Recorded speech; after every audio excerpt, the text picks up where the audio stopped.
Bollywood star Alia Bhatt student of the ইয়ারের মধ্য দিয়ে প্রথম তার ক্যারিয়ার শুরু করেন। এরপর তাকে আর পেছনে ফিরে তাকাতে হয়নি। সম্প্রতি আলিয়া তার হাজব্যান্ড রণবীর কাপুর ও তার মেয়ে রাহা কাপুরের সাথে অনন্ত রাধিকার প্রি ওয়েডিং পার্টিতে দেখা গিয়েছিল। শোনা যায় এরপর আলিয়া 15 মার্চ তার 31তম বার্থডে সেলিব্রেশন করবেন, কিন্তু তার আগেই 14 মার্চ মুম্বাইয়ের তাজ হোটেলে আলিয়া তার প্রি বার্থডে সেলিব্রেশনের জন্য গ্র্যান্ড পার্টি রাখেন। এই পার্টিতে নিজের ফ্যামিলি ও রিলেটিভস ছাড়াও মুকেশ আম্বানির বড় ছেলে আকাশ আম্বানি ও তার ওয়াইফ শ্লোকা আম্বানিকে দেখা যায়।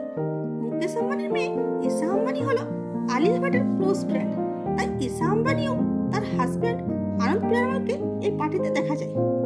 যদিও ঈশা আম্বানি কোনো বলিউড সেলিব্রিটিদের পার্টিতে দেখা যায় না, কিন্তু বন্ধুর জন্য তো এইটুকু করতেই পারেন। অন্যদিকে অনেকে হয়তো জানেন না রণবীর কাপুর ও আকাশ আম্বানি হলো ক্লোজ ফ্রেন্ড। এরকমই অ্যামেজিং ভিডিও পেতে চ্যানেলটিকে লাইক, শেয়ার এবং সাবস্ক্রাইব করুন। দেখা হবে পরের ভিডিওতে। ততক্ষণের জন্য থ্যাঙ্কস ফর ওয়াচিং।